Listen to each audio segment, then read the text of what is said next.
Ang dungis.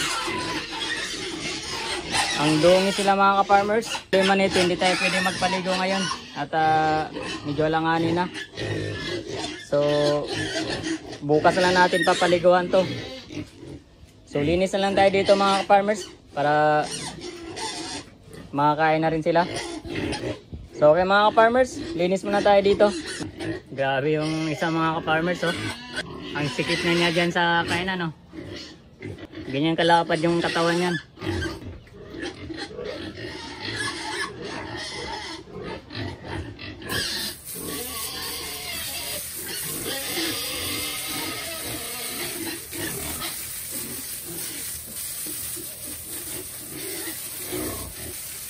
Grabe, ang dumi mga ka-farmers.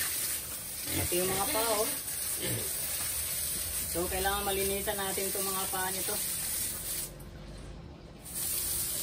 Kasi umapak sila sa kainan eh, kaya dapat malinis yung mga paa nila.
Pumapasok talaga sila mga ka-farmers.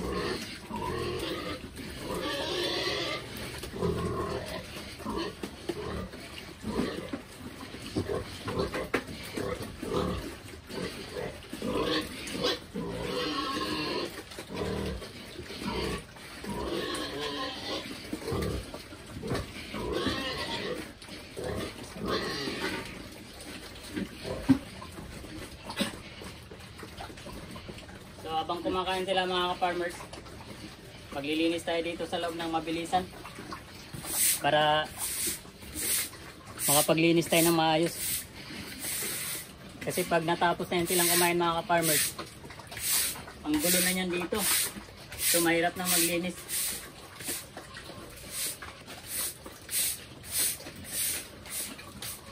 Ang hirap pa naman ang brush natin.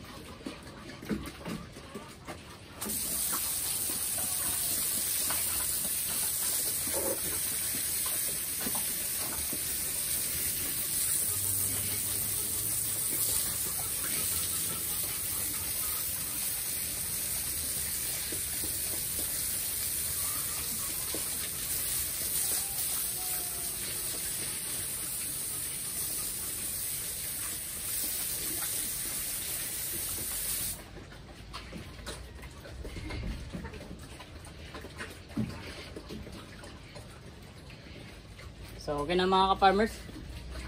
Tapos na tayo maglinis. So kailangan na nating lumabas dito. At makukulit tong mga to. So yun pa rin yung pakain natin mga ka-farmers. 4 na kilo. Saktong sakto lang talaga sa kanila yung 4 na kilo. So pag nag grower tayo mga ka-farmers, saka na tayo magdadagdag. So hanggang ngayon mag 4 na kilo muna tayo hanggang sa mag transition tayo ng grower.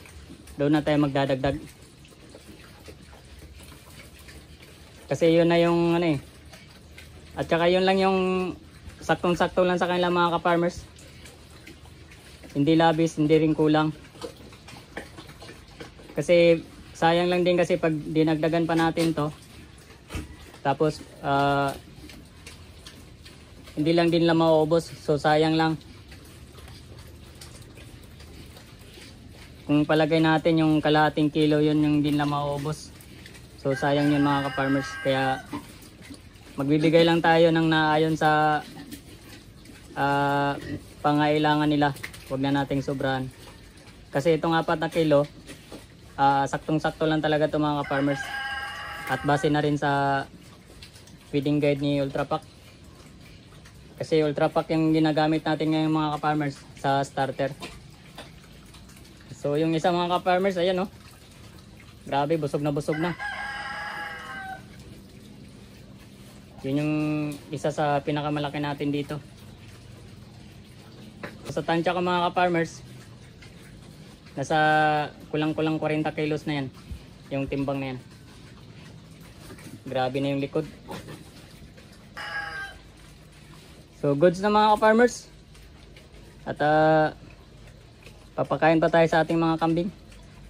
Pali hindi kasi natin pinakain ng tanghalian yung kanina. Kaya gutom na rin yung mga yun. So okay mga ka-farmers, happy farming.